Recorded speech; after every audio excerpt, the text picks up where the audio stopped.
It's Mo with Picky Sista, and we are here in my home kitchen in LA, which is Lower Alabama, and we are making homemade Kickin blackberry jam from the blackberries I grow out in my garden. We just got done picking the blackberries. We've rinsed them numerous times to make sure there's nothing on them. I picked them personally, each one, so in the jam I'm making, every single one of these berries was raised by me and picked by me and washed by me and loved by me. So I hope you'll enjoy. So what is Kickin blackberry jam? It's blackberry jam that I've made a little bit of a syrup out of roasted jalapenos from my garden, of course, mixed in with a little blackberry balsamic vinegar and sugar, and so that will be added to the blackberry jam when we get going. So let's get started. The ingredients list, it's quite short and I hope you can follow it, but it turns out really sweet. We have 9 cups of raw blackberries. Then we've got 2 tablespoons of lemon juice. And ask me where the lemon juice came from. Yes, you got it, from my lemon trees. We harvested them early spring and froze everything, and there it is. 1 box of pectin, and this will help the jam set up. Blackberries do have a lot of natural pectin. I have yet to find that it makes the jam thick enough to actually be called jam, but you do get some really great blackberry sauce. Pectin is derived from hard fruits and vegetables. I usually think of apples, and it just helps the jam set up. We also have the jalapeno balsamic vinegar sugar syrup that I'm going to add to the blackberries. And how I did that is I roasted the jalapenos from my garden, and we're going to add that to the jam. And then sugar. And don't look at the amount of sugar, because an average serving of blackberry jam is less than 2 tablespoons. So you're looking at less than 50 calories. And let me tell you, 3 words, it's worth it. Delicious. Okay, so we have started with 9 cups of raw blackberries. I added about a half a cup of water. They've been simmering just to break them down a little bit. I'm going to strain them in a colander to remove some of the larger seeds. Some of the seeds of the really big blackberries I have are so big, they're like the size of the seeds that come in grapes. And you know how awful that is to bite into it. Although the seeds are where all the nutrition is, there's a little bit of fiber in the actual berry, but the good stuff comes in the seeds. So if you can handle it and you don't have issues with your teeth, I would leave the seeds in because they're delish. So we're going to go ahead and pour this in. I guess I have to do it for the camera, right? Kind of upside down and backwards. And I'm just going to use oh, it already smells and sounds so delicious. So this is what we have. The juice is on the bottom. If you were making jelly, what you would do is mash this and not keep any of the berries on top. So we're going to mash it and just remove some of the bigger berries.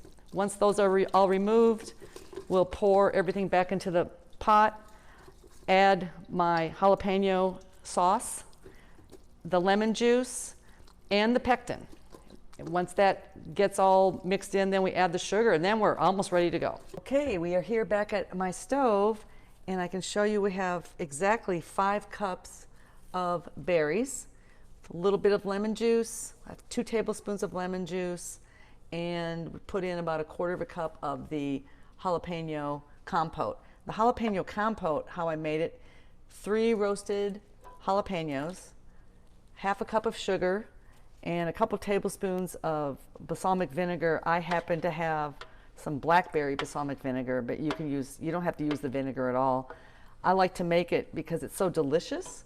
I make extra, and it can also be a little drizzle on seafood, fish, meat of any kind, or cream cheese. And I can show you what it looks like up close and personal.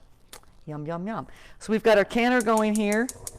The canner is half filled with water. We've got about 5 inches of water, and you can use anything you want to actually do the processing, but these canners work the best because they have a little area to put everything. So now what we're doing is we're going to cook the berries, the lemon juice, the little bit of jalapeno compote with 1 package of pectin. And what's pectin again? It's the teachable moment for you people that are trying to learn from home. Pectin is derived from fruits that usually are sort of hard. So think apples, oranges, quince, mango. I think in commercial operations they usually come from apples. These are the lids that are heating up on the stove, and it's already starting to smell like something I want to eat right now. We are ready to rock and roll because we now have a rolling boil. I've been stirring the compote, the pre-jam constantly, and it's looking pretty dang good. I'm going to add the sugar slowly. This is when I need an able-bodied assistant because I'm sort of one-handed. And then I'm going to stir this in. I know it looks like a lot of sugar, but we're going to make 72 ounces or more of delicious Kickin blackberry jam. I've been stirring the jam constantly. It tasted delicious. We tasted it and added a little more of the jalapeno syrup, and we're going to boil it for exactly 1 minute. And I've got Anne, my able-bodied assistant, is on with the timer. She's not on with the timer, she's handling the timing situation. And the reason I'm wearing blue is because I'm dealing with bluish food. And why do they call them blackberries? They actually are purple berries. And really they're kind of red. They're more blue than anything. They look kind of red now, but I guess raspberries got their name first, so blackberries got their name because they're a little darker than raspberries, but I diverse. Okay, we are now ready for the magic to be finished up. I have a ladle. These are all non-reactive, which I like to use, which just means stainless steel, really. I've got the funnel, and these are 8-ounce jars. I also have some 4-ounce jars, and we give them about a ½ inch of headspace, and that means the space between the top of the lid and the items that are inside. So we have wiped the lids on all of these jars to make sure there isn't any jam that would keep this jar from sealing with the rubber gasket or the rubber ring inside the lid. So we've done that. I've cleaned every one of these to make sure there's no air bubbles in the jam, and we don't waste this. So I've done that to all of them. Now I'm going to put the lids on. The lids are quick and dirty, so I put the lids on. We want to do this, make sure don't touch it because you might contaminate it. We don't want that. So those are the lids. These are the rings. And we only want to hand tighten them. So don't crank down. Don't get anybody that goes to the gym and wants to show off to do this for you. You literally want it like a 4-year-old has put on these lids. You want to keep them nice and just barely hand tightened because they'll seal up themselves. So I've carried over my jars using my jar holder. I'm going to place them in my canner. And I'm going to lower this in to the water bath. And the water, we want to have it at least 1 inch over the jars. And one of my jars fell over, so I'm going to go ahead and get it upright because it's not going to like being on its side when it's processing.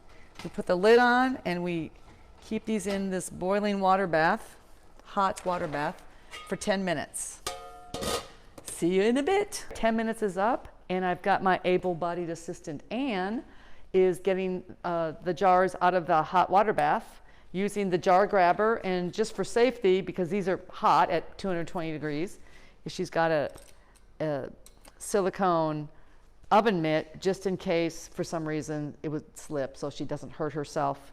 Now what we're waiting for is we're waiting to hear a click, and what that means is this ring for the lid has a rubber seal on it, and it means these are now vacuum sealed and good unopened for 18 months. We just had 2 click. We're hoping to hear another one so you know what sound to look for. The lid has a little bit of a bubble in the middle, and when they sealed, that bubble makes a little indentation, becomes concave where it's convex before. And if they don't seal, then you're going to have to reprocess them for 10 minutes. Jam is now finished, and we are going to taste test. We've got some cream cheese. I personally like Philadelphia cream cheese, but you can use anything you want. You could even do a baked brie with the jam. And I remember this has got the kick to it. So our Kickin blackberry jam, we're just going to pour over the cream cheese and have at it. Oh my gosh, this is so good. I wish you were all here to taste test with me and my 2 friends. Have a fantastic day.